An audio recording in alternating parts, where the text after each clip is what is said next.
अस्सलाम वालेकुम फ्रेंड्स, मेरा नाम है अजान, आप देख रहे हैं सी टेक। तो फ्रेंड्स, जैसा कि आप जानते हैं कि जैसे ही 2023 मतलब नया साल शुरू हुआ तो काफ़ी ज़्यादा हमें लीक्स और रूमर्स मिले जिसमें बताया जा रहा था कि भाई होंडा की जो बाइक्स की जो प्राइसेस हैं वो बढ़ने जा रही है। और बाकायदा हमारे सामने एक रेट लिस्ट भी आई जिसमें बताया जा रहा था कि भाई होंडा की जो बाइक्स की प्राइसेस हैं अब लेटेस्ट ये वाली प्राइसेस हैं और इसके अंदर इतना हमें इंक्रीज देखने को मिला, जबकि वो फेक न्यूज़ थी। और आप देखेंगे उसके पे नोटिस करेंगे कि आपको फील होगा बाकायदा, अगर आप उसको गौर से देखेंगे कि जो उसकी पुराना वाला जो पेपर की मतलब जो पिक्चर थी ना, उसके ऊपर नए सिरे से मतलब नए तरीके से उन्होंने दोबारा से उसके ऊपर प्रिंट किया था, वो टाइप किया था कि भाई नई प्राइसेस ये हैं, बाकायदा उसकी रेजोल्यूशन में फ़र्क महसूस हो रहा था। तो खैर वो फेक प्राइस थी, लेकिन अगर हम बात करें यकम फरवरी की, तो यकम फरवरी से होंडा की जो बाइक की प्राइसेस हैं वो वाकई बढ़ रही हैं और इतनी कुछ ज़्यादा बढ़ाई गई हैं होंडा की बाइक्स की प्राइसेस कि आप सोच नहीं सकते। और मैंने अभी तक इससे ज़्यादा मुझे नहीं याद कि मैंने देखी होगी इतनी भी बाइक्स की जो प्राइसेस हैं होंडा की तरफ से कभी इंक्रीज़ की गई है। और प्रीवियसली मैंने जितनी भी वीडियोस बनाई हैं उसमें मैक्सिमम जो इंक्रीज़ था ना होंडा सिटी 70 में, वो तकरीबन 5 से 6 हज़ार तक मैक्सिमम हुआ था जो मुझे याद है। बट एक चीज़ से आपको ये क्लियर हो गया होगा कि आज का जो इंक्रीज़ है ना वो 6 हज़ार से ज़्यादा ही है। तो स्टार्ट करते हैं आज की इस वीडियो। अगर आपने मेरी पहली वीडियो नहीं देखी तो मैं आपको क्लियर कर दूं, मैं अपनी जो प्राइसेस हैं वो इस तरह से बताता हूं। सबसे सस्ते वाली बाइक से हम स्टार्ट करेंगे, सबसे महंगे वाली बाइक की तरफ जाएंगे। एक चीज़ ये, दूसरी चीज़ आपको मैं बताऊंगा लेटेस्ट प्राइसेस, इससे पहले वाली प्राइस और डिफरेंस बताऊंगा कि कितनी ज़्यादा जो बाइक्स की जो प्राइस है ना वो इंक्रीज़ की गई है। तो स्टार्ट करते हैं होंडा सिटी 70 से। होंडा सिटी 70 की अगर हम बात करें पुरानी प्राइस की, यकम नवंबर से जो इंक्रीज़ की गई थी उसके बाद 1,21,500 रुपये इसकी प्राइस थी, ये कम नवंबर से लेके 31 जनवरी तक। और अगर हम बात करें यकम फरवरी 2023 की, तो 2023 यकम फरवरी से होंडा सिटी 70 की जो नई प्राइस है ना 1,28,900 रुपये कर दी गई है। मतलब तकरीबन 1,30,000 सवा लाख क्रॉस कर चुकी है ये, और 1,30,000 रुपये इसकी जो प्राइस है ना वो कर दी गई है। और इसकी प्राइस के अंदर हमें 7,400 रुपये का इंक्रीज देखने को मिला है। 7,400 रुपीज़ इसकी जो प्राइस है ना वो इंक्रीज की गई है। इसके बाद आ जाती है हमारे पास होंडा सिटी 70 ड्रीम, मतलब होंडा ड्रीम। होंडा ड्रीम के बारे में बताता चलूँ, इसकी प्राइस 1,29,900 रुपये थी, मतलब 100 रुपये कम 1,30,000 रुपये इसकी प्राइस थी। नई प्राइस के बारे में बताता चलूँ, 1,37,900 रुपये इसकी प्राइस है, 1,37,900 रुपीज़। और इंक्रीज़ की बात करें, इसकी प्राइस के अंदर हमें 8,000 रुपीज़ का इंक्रीज़ देखने को मिला है। और ये जो 7,000 या 8,000 का इंक्रीज़ था ना, ये मोस्टली आपको 1 to 5 बाइक्स में मिलता था। बट अगर हम बात करें 70 की, 70 में हमें इतना ज़्यादा इंक्रीज़ मुझे नहीं याद पहले में मिला हो। तो खैर अब आती है बारी प्राइडर की। प्राइडर के बारे में बताता चलूँ आपको, प्राइडर की इंक्रीज़ से पहले प्राइस 1,61,900 रुपये थी, 1,61,900 रुपीज़, ठीक है। और इंक्रीज़ के बाद की अगर मैं बताता चलूँ आपको, 1,70,900 रुपये, 1,70,900 रुपीज़ होंडा प्राइडर की प्राइस हो गई आफ्टर इंक्रीज, ठीक है। और 9,000 रुपये इसकी प्राइस के अंदर हमें इंक्रीज देखने को मिला, मतलब 9,000 रुपीज़ होंडा प्राइडर की जो प्राइस है ना वो इंक्रीज कर दी गई है। इसके बाद आते हैं हमारे पास होंडा CG 125। वही सिंपल 125 की बात करें, जो क्लासिक 125 है ना उसकी, इसकी जो प्राइस है 1,85,900 रुपये थी पहले। और इंक्रीज़ के बारे में बात करें, इंक्रीज़ के बाद इसकी प्राइस 1,94,900 रुपये कर दी गई है, 1,94,900 रुपीज़ की 125 हो चुकी है। मतलब 100 रुपये कम 1,95,000 और 5,100 रुपये कम 2 लाख रुपये। मतलब जो सिंपल 125 है, सिंपल 125 जो है वो 2 लाख पे जाने वाली है। और जितना इन्होंने इंक्रीज़ किया है, अगली दफ़ा ये तकरीबन 2 लाख से 100% क्रॉस तो करेगी, या 1,99,900 हो जाएगी, जो कि मुझे नहीं लगता कि इतना इससे ज़्यादा इंक्रीज़ करेंगे। अगर 5,000 इंक्रीज़ करते हैं 1,99,900 बनता है। अच्छा, इसके बाद आ जाती है हमारे पास Honda CG 125S। Honda CG 125 में 9,000 रुपये इंक्रीज़ किया गया, ठीक है।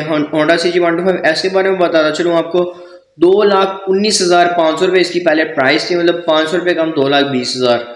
और न्यू प्राइस के बारे में बताता चलो, 2,30,900 रुपये इसकी जो प्राइस है वो कर दी गई है। इसकी प्राइस के अंदर हमें 11,500 रुपये का इंक्रीज देखने को मिला है। मतलब होंडा CG 125 जो सेल्फ स्टार्ट वाली है ना, 11,500 उसकी जो प्राइस है ना बढ़ाई गई है, 2,30,900।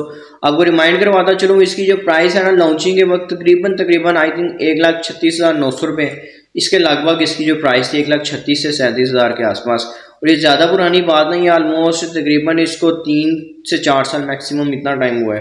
तो खैर इसकी ये जो प्राइस है ना इस वक्त कर दी गई है। और अगर हम बात करें होंडा CB 125F की, इसकी इंक्रीज से पहले प्राइस 2,83,900 रुपये थी, 2,83,900 रुपीज़। और ये भी जो प्राइस था ना काफ़ी ज़्यादा थी। और आपको मैं इसकी अगर लेटेस्ट प्राइस के बारे में बताता चलूँ ना, तो आई होप आप हैरान काफ़ी होंगे 3,05,900 कर दी गई है। होंडा CB125F जो है ना 3,05,900 की कर दी गई है और इसके प्राइस के अंदर हमें 22,000 रुपये का इंक्रीज देखने को मिला। 22,000 रुपीज़ का हमें होंडा CB125F में इंक्रीज देखने को मिला है। इसके बाद आई थी हमारे पास होंडा CB150F। CB150F में दो आती हैं, एक सिंपल वाली आती है। सिंपल वाली से बता दिया है कि उसमें जस्ट जो ब्लैक और रेड वाला जो कलर है ना उसके प्राइस कम है और सिल्वर वाले की ज़्यादा है। ठीक है, अगर हम बात करें जो ब्लैक और रेड वाले हैं ना उनके प्राइस 3,53,900 रुपये थी इंक्रीज से पहले, और इंक्रीज के बाद की बात करूँ 3,83,900 रुपये कर दी गई है। 30,000 रुपये इनके प्राइस के अंदर इंक्रीज हमें देखने को मिला है। 30,000 रुपये का इंक्रीज होंडा CB150F में। अगर हम बात करें होंडा CB150F स्पेशल एडिशन कह लें या सिल्वर कलर कह लें, हम कुछ भी कह लें, मतलब सिल्वर कलर में एक्चुअली इसकी प्राइस थी 3,57,900 और ऑलमोस्ट आप देख सकते हैं 4,000 रुपये सिल्वर वाली की प्राइस ज़्यादा है, जबकि इसमें हमें कोई भी किसी भी किस्म का कोई स्पेशल डिफरेंस देखने को नहीं मिलता, जो कि सिर्फ और सिर्फ इसका जो कलर का डिफरेंस है वही हमें मिलता है। यहाँ फिर इसके अलावा हमें जो डिफरेंस मिलता है इसके लॉय रिम्स के कलर्स का मिलता है, बस कलर्स डिफरेंस है और इसके अलावा कोई हमें डिफरेंस नहीं मिलता। 3,57,900 से इसकी प्राइस 3,87,900 रुपये कर दी गई है। मतलब इसकी जो लेटेस्ट प्राइस है 30,000 रुपये बढ़ाने के बाद 3,87,900 रुपये कर दी गई है। 30,000 रुपये तक इस दफ़ा कम से कम 7,400 और ज़्यादा से ज़्यादा 30,000 रुपये हमें होंडा की जो बाइक्स में इंक्रीज़ है वो देखने को मिला है, जो कि बहुत ज़्यादा है। और डॉलर की जब प्राइस ज़्यादा होती है ये प्राइसेस बढ़ा देते हैं, जब कम होती है प्राइस कम होने पे कम नहीं करते, उसके बाद जब दोबारा उसी स्टेज पे जाती है ना प्राइस जब इन्होंने पहले बढ़ाई होती है वो एक दफ़ा फिर से बढ़ा देते हैं। तो ये तो भाई हमारे मुल्क के हालात जा रहे हैं, तो ये हालात कैसे ठीक होंगे, ये आपने ही तब्दील करना है, सारा निज़ाम ये तब्दील कैसे करना है। अगर आप ये एक्स्ट्रा बाइक्स लेना छोड़ देंगे, फॉर एग्जांपल एक नया मॉडल आया, आप सिर्फ और सिर्फ मॉडल के शौक से अगर आप बाइक चेंज करेंगे ना तो भाई होंडा वालों का जो कारोबार है वो तो चलता रहेगा, लेकिन ये है कि वो साथ साथ महंगाई इतनी को कर देंगे, इतनी को बाइक्स महंगी कर देंगे कि जो गरीब बंदा है ना उसके लिए काफ़ी ज़्यादा मुश्किल होगी। तो आई विल रिकमेंड कि आप काइंडली ऐसा ना किया करें कि 2022 मॉडल आपके पास है, 23 आने पर आपने 22 से 23 ले ली और आपने साथ उनको तकरीबन कोई 30-40 हज़ार रुपया भी दे दिया, और जबकि जो आपकी पिछली मॉडल वाली जो बाइक है उसकी भी कंडीशन भी काफ़ी अच्छी है, ओवरऑल मतलब फिट है बाइक, बस ऐसे ही आपने सिर्फ स्टिकर के लिए चेंज कर दी। और अगर आपने परचेज़ करनी है तो आप यूज़ बाइक परचेज़ कर लें, अगर किसी ने वैसे फर्स्ट टाइम बाइक लेनी है या फिर किसी के पास नहीं है तो उसने लेनी है तो यूज़ बाइक परचेज़ करने कम से कम न्यू वालों की जो सेल है ना वो थोड़ी सी कम होगी। इनको आइडिया होगा कि भाई हमारी जो सेल है ना वो काफ़ी कम हो रही है, तो हमने सेल अपनी बढ़ानी है, कैसे बढ़ाएं, तो अपनी जो बाइक की जो प्राइस है ना वो कम करेंगे। ये थे फ्रेंड्स आज की वीडियो, आई होप आपको आज की वीडियो पसंद आई होगी। तो भाई होंडा का गुस्सा होंडा पे निकालिएगा। मेरी वीडियो अगर आपको अच्छी लगे तो इन्फॉर्मेशन के लिए लाइक ज़रूर कीजिएगा। Thank you so much friends, अल्लाह हाफिज़।